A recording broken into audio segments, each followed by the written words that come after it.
Olá, tudo bem?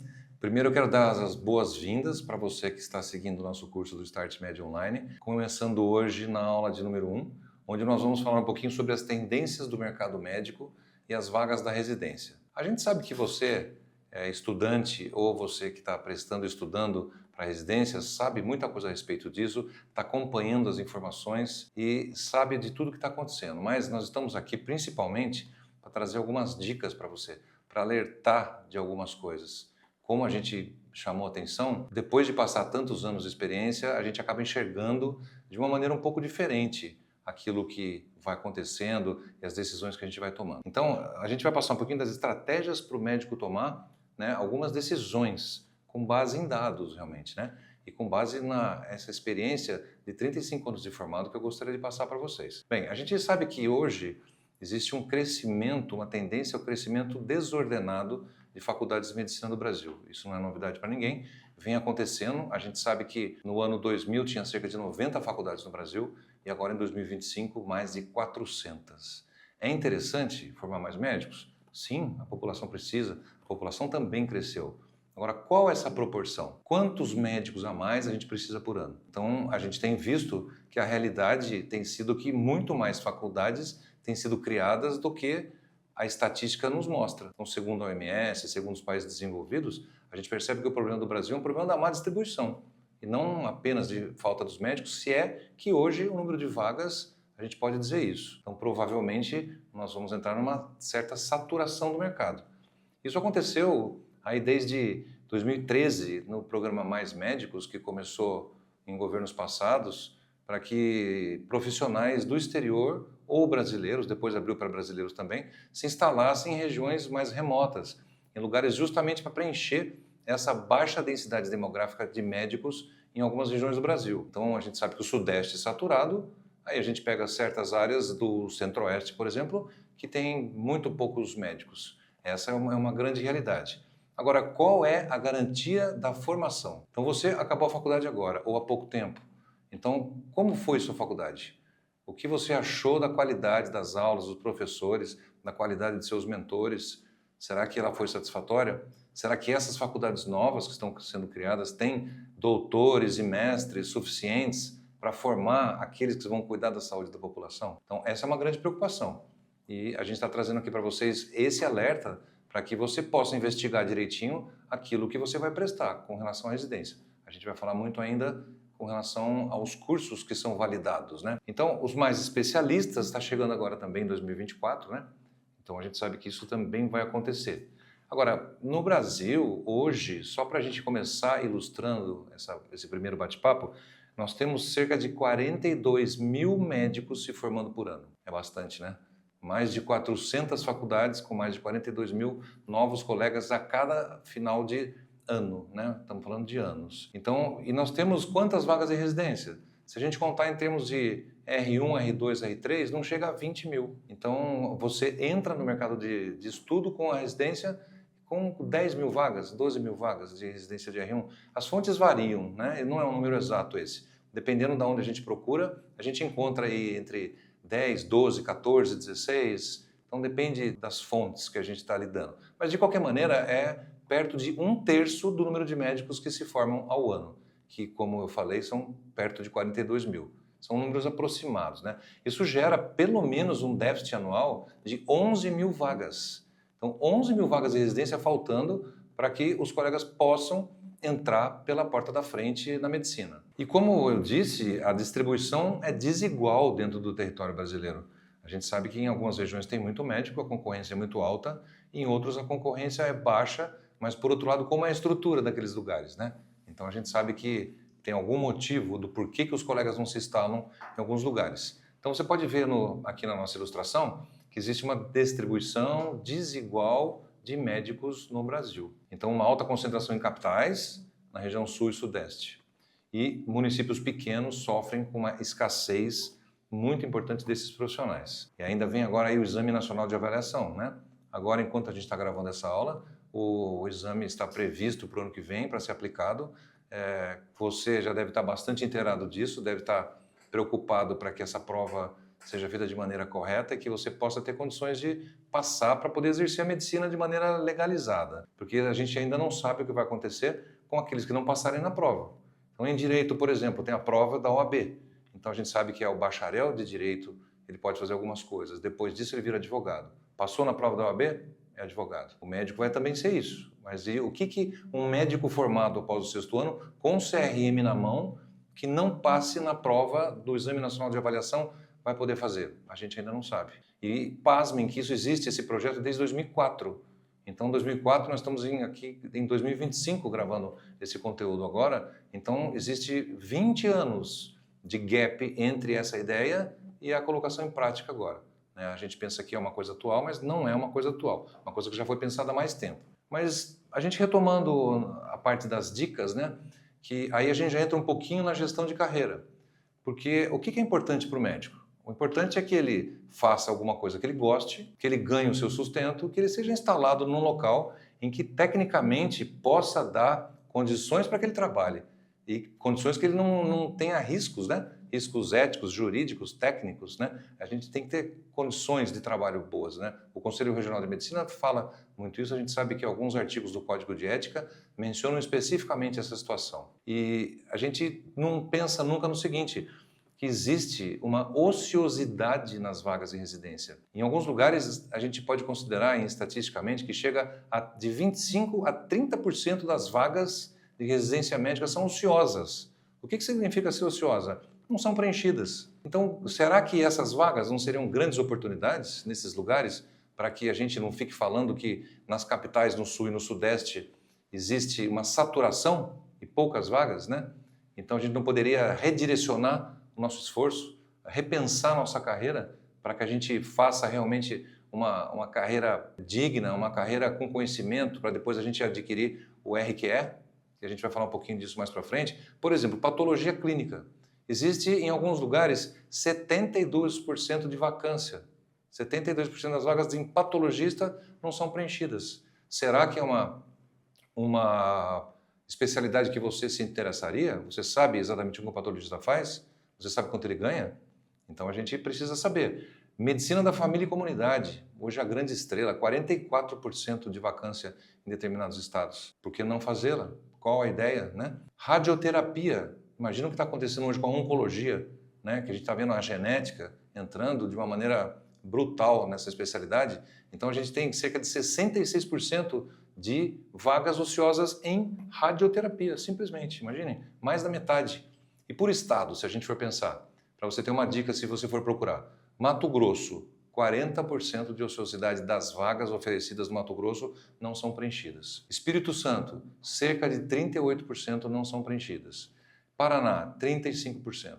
Isso a gente encontra em algumas fontes aí da internet, são números aproximados, não são números exatos. Mas a gente já sabe que isso gira em torno de 1/3. Então, 1/3 das vagas não são preenchidas. Né? Será que não seria uma boa oportunidade que você se interesse por elas? Essa é uma dica. Às vezes a gente fica muito naquele caminho, eu vou ser aquilo, eu vou ser isso, vou prestar tal coisa, minha ideia é ser tal coisa. Será que não é hora de quebrar um pouco o paradigma com as dificuldades da medicina e a gente começar a ter uma visão diferente? Bom, e quando a gente fala de residência, a gente tem que pensar também na parte salarial, né?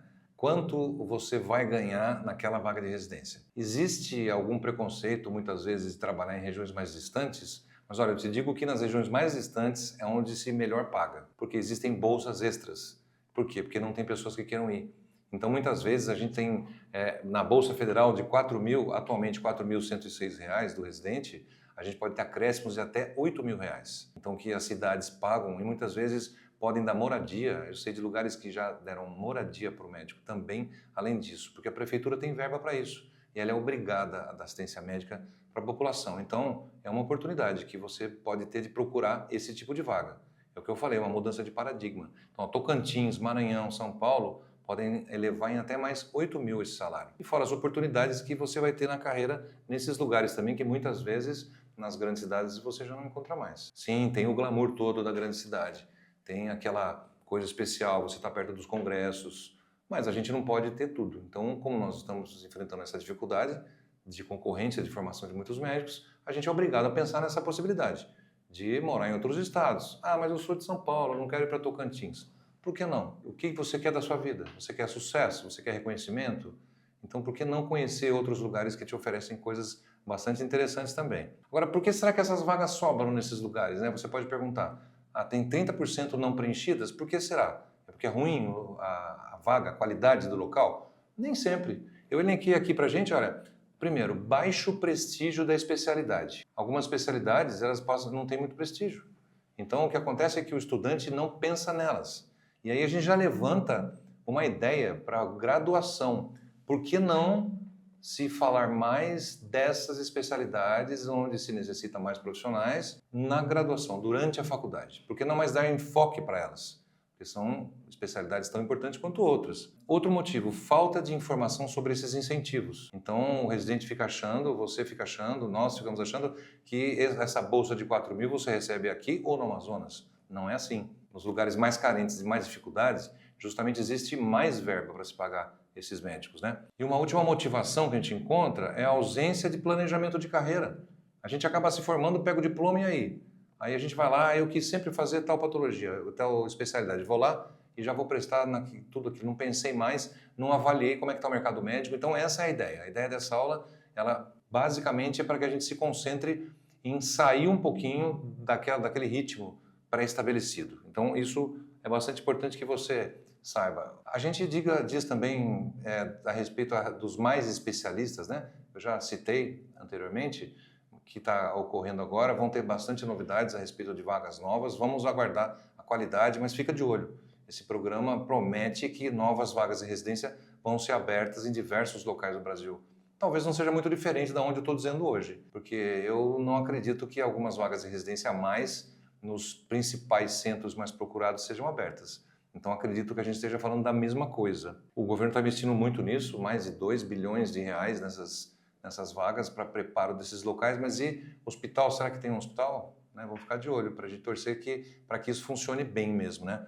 Por exemplo, o governo federal anuncia 3 mil bolsas de residências e 500 vagas para especialistas no SUS. Então vamos buscar, vamos lá no gov.br, Ministério da Saúde, fica informado. Então procure as informações, não ouça só o que o seu colega vai fazer. Então procura por você próprio e tenha uma mente aberta para essas situações. Aí a gente chega num ponto em que eu vou fazer um exemplo, aqui a gente vai trazer um exemplo de 3 casos. Então, 3 jovens médicos formados há pouco tempo que tomam 3 caminhos diferentes. Para a gente fazer aí um brainstorm a respeito da vida desses médicos, para onde ela vai ser levada. Então, 3 caminhos para jovens médicos inteligentes, né? A gente pega, por exemplo, a médica número 1, que busca o quê? Dentro dela, ela busca uma vida tranquila e estabilidade. Por exemplo, é o que ela gostaria. Então, a região sul do Brasil, Paraná ou Santa Catarina, promove isso. A especialidade medicina de família e comunidade é a principal que traz isso, essa tranquilidade e a estabilidade. Vantagens de bolsas suplementares, muitas vezes, com cargas horárias bastante interessantes e uma empregabilidade certa, porque todas as cidades praticamente, né, a gente sabe que precisa de profissionais dessa área. Ainda tem muito pouca gente formada em medicina suplementar, com foco na medicina de família e comunidade. Então, a empregabilidade e qualidade de vida é o que essa médica número 1 vai buscar. Aí a gente parte para o número 2. Qual que você se encaixa? Esse é mais técnico, mais intervencionista, ele gosta de realizar, tem vontade de realizar mais intervenções médicas, tem um outro perfil. O que ele busca? Ele é mais voltado a procedimentos. Então, por exemplo, regiões centro-oeste, Distrito Federal, né, Goiânia, Goiás, né? Especialidade medicina intensiva. Medicina intensiva existe também uma vacância de lugares em que você pode prestar e passar na residência em medicina intensiva. Vai trabalhar em UTI, vai estar em contato com toda a tecnologia, vai fazer todo tipo de intervenção dentro de uma unidade de terapia intensiva, né? Existem, em 2025, em alguns lugares, a gente percebe que existe mais de 1.000 vagas que não são preenchidas, que os governos precisam contratar médicos clínicos gerais ou de outras especialidades porque não tem intensivistas suficientes, né? São plantões valorizados, com uma infraestrutura sempre boa e cada vez mais crescente. As UTIs realmente são ilhas, né, de tecnologia, na maioria delas, e uma demanda nacional. E o terceiro cenário que nós temos é, por exemplo, a médica de número 3, onde ela busca o quê? Prestígio e mercado privado. Talvez esse é o seu perfil, essa é a sua busca, essa é a sua intenção. Então, o que nós temos para oferecer? O que o Brasil tem para oferecer? Então, nossas dicas são o seguinte, olha, interior do Sudeste, dos estados do Sudeste ou no Nordeste. Então, existem muitas vagas em que você pode se instalar nesses locais.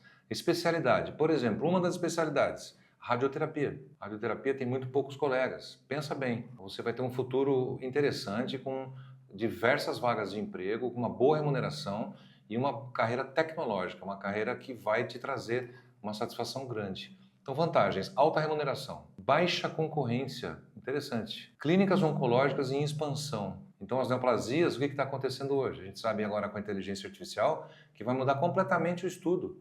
Então, a gente sabe que a medicina vai evoluir de uma maneira como a gente nunca viu. Então, essa especialidade eu acho que é chave para você pensar, né? A oncologia e a radioterapia. Então, ó, muda o paradigma.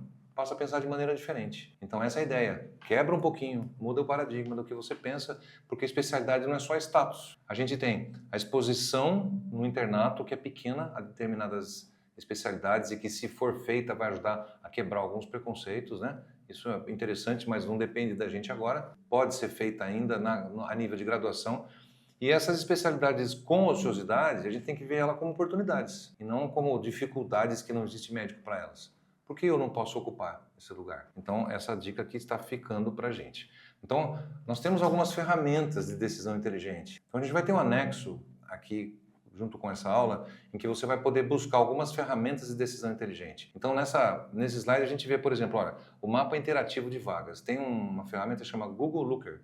Aí a gente vai dar algumas dicas de como você montar uma tabela dinâmica do Google Sheets para que você faça inserção de coisas de interesse nela e ela vai se atualizar automaticamente no dia a dia com as informações do Google. Muito interessante. Outra coisa, um simulador de carreira. Você pode montar uma planilha, a gente vai dar essa dica para vocês, de como simular a carreira A, B, C e D. Então, planos de 6 meses, de 1 ano, 2 anos e mais de 5 anos com a simulação. A gente pode usar isso também. A gente tem que pensar realmente a longo prazo. Um checklist de programas. Como que eu posso procurar os programas?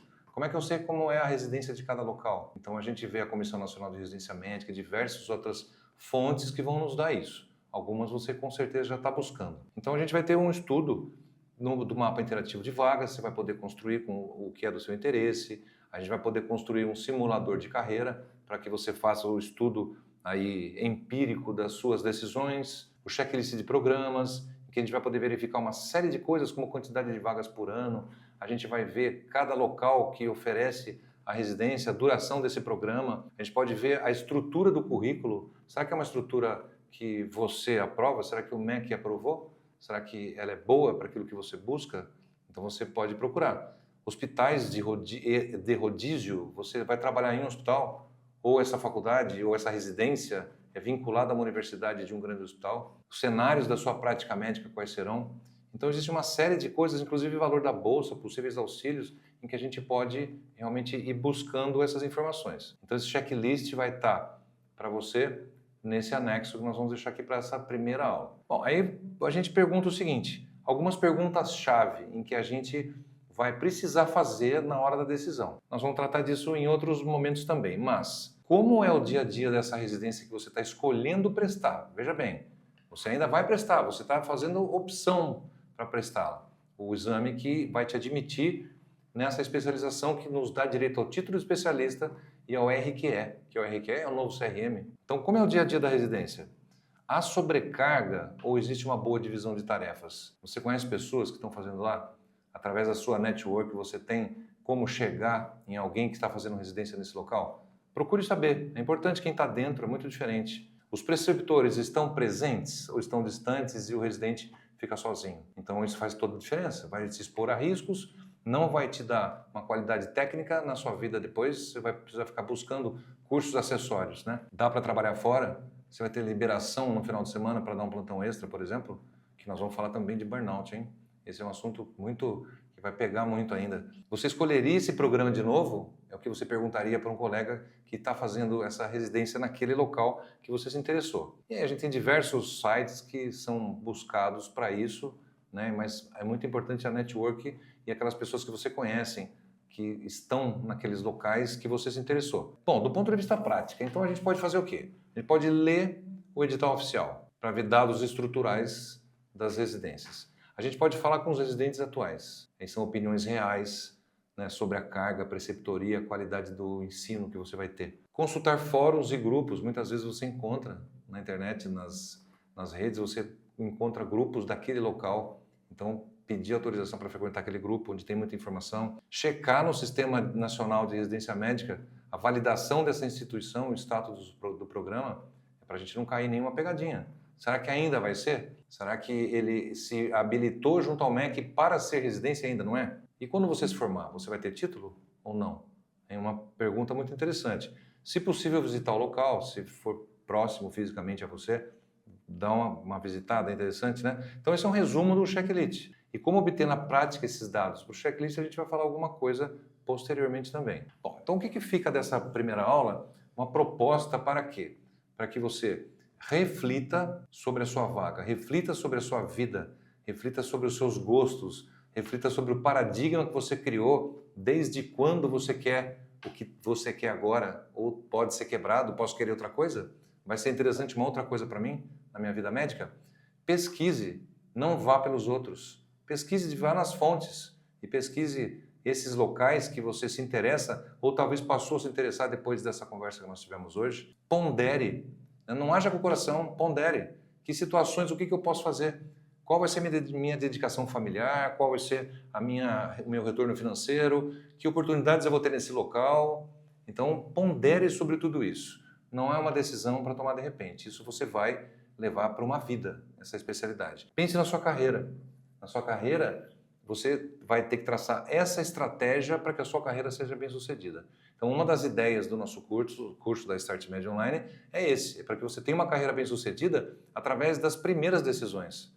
À medida que você se forma e pensa em uma especialização, você precisa ter essa estratégia dali para frente o que vai ser feito, para que você tenha sucesso e fique feliz. Porque não adianta também a gente ter um sucesso sem feliz, não é verdade? Acho que a felicidade é o sucesso. A partir do momento que você está feliz, está contente com as suas decisões, isso já significa sucesso. Então, planeje muito bem a sua trilha e fica por último uma reflexão. Então, enquanto uns brigam pelas mesmas especialidades, outros enxergam oportunidades que poucos querem ver. Então, fica aqui a dica da aula 1. Dá uma assistida de novo se você tiver alguma dúvida, deixa seu comentário e pode trazer questões para a gente que serão bem-vindas. Um abraço a todos. Planeje a sua trilha. A jornada de um médico é uma maratona e não um tiro de 100 metros. A preparação estratégica no início da carreira não é um luxo, mas uma necessidade para garantir que cada passo seja dado com firmeza, confiança e em direção ao futuro que você deseja construir. A partir daqui, as próximas aulas aprofundarão cada uma dessas etapas, fornecendo as ferramentas para que você domine cada uma delas. Siga em frente.